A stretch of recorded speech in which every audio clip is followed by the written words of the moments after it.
প্রিয় দর্শক, আসসালামু আলাইকুম রহমতুল্লাহি ওয়া বারাকাতুহু। আমি হায়দার স্বামী এগ্রো থেকে নতুন আরেকটা ভিডিওতে আপনাদের সকলকে সুস্বাগতম, আন্তরিক ধন্যবাদ ও মোবারকবাদ জানাচ্ছি। আজকে গুরুত্বপূর্ণ একটা বিষয়ে আলোচনা করার জন্য এসেছি। সেটা হচ্ছে যে গত কয়েকদিন ধরে, কয়েকদিন না তার থেকেও বেশি, প্রচণ্ড গরম। তার তাপমাত্রা প্রায় 38-40 এরকম। তো এই তাপমাত্রায় গরুগুলা অনেক সমস্যা হয়, যেহেতু এগুলো মোটা তাজার গরু। তো এই গরুটা কয়েকদিন ধরে খুবই পাতলা পায়খানা করতেছিল, কিছুতেই নর্মাল ওষুধ দিয়ে আটকানো যাচ্ছে না। তো আজকে এই গরুটাকে গতকাল রাত্রে থেকে শুরু করছিলাম, যখন খাবার দিচ্ছি তারপরে গড় খাচ্ছে। তো এটা পানির মতো পাতলা পায়খানা করতেছে। এই শেডটা ধুয়ে দিলাম পানি দিয়ে, ভালো মতো ধুয়ে দিলাম, 1 ঘন্টা যায় না, আবার ওই নোংরা, এমন ধরনের পাতলা পায়খানা। তো সাধারণ ওষুধ দিয়ে কাজ হচ্ছিল না। তো গতকালকে সালফার জাতীয় একটা মেডিসিন ইউজ করলাম, 1 ডোজ ইউজ করছি। সকালে দেখি একবারে পায়খানা টাইট হয়ে গেছে।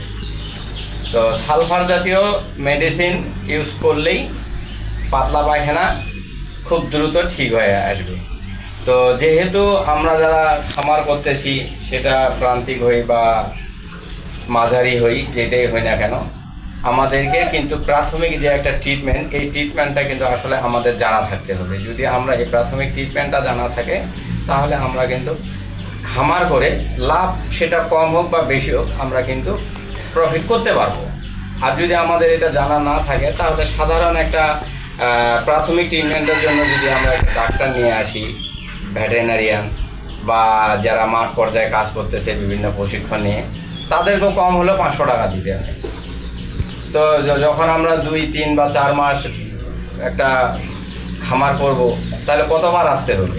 তো সেই হিসাবে আমাদের লাভের আশাটা একবারে আরও ছোট হয়ে আসে। তো যার কারণে আমাদেরকে প্রাথমিক একটা ট্রিটমেন্ট জানা থাকা অত্যন্ত জরুরি। তো যেহেতু এটা পাতলা পায়খানা খুবই করতেছিল এই গরুটাকে, এটাকে আমরা সালফার জাতীয় মেডিসিন দিলাম। 1 ডোজেই ক্লিয়ার হয়ে গেছে। তারপরে সকালে আরও 1 ডোজ দিচ্ছি, রাত্রে আরও 1 ডোজ দিব।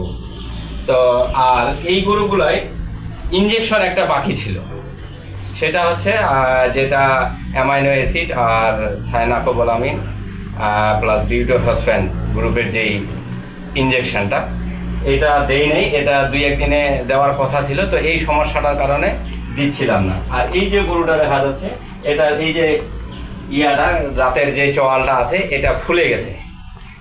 এখন যেহেতু ওয়েদার অনেক খারাপ, প্রচণ্ড তাপদাহ, তো যার কারণে কিন্তু গরুটার ওই যে আবার একটা আছে আমাদের লাম্পি স্কিন ডিজিজ, যেটা হয় এরকম শরীরে চাকা চাকা ফুলে উঠে ঘা হয়।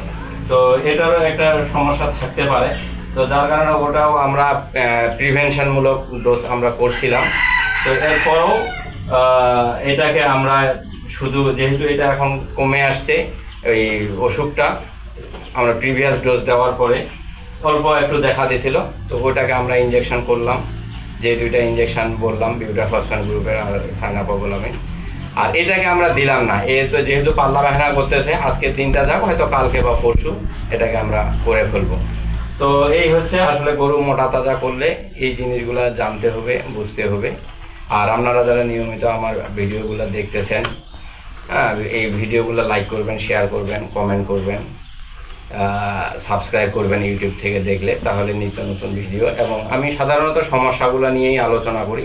এই সমস্যাগুলো প্রতিকার কি, এগুলা জানতে পারবেন। তো সবাইকে আজকে এই পর্যন্ত। আল্লাহ হাফেজ। আসসালামু আলাইকুম রহমতুল্লাহি ওয়া বারাকাতুহু।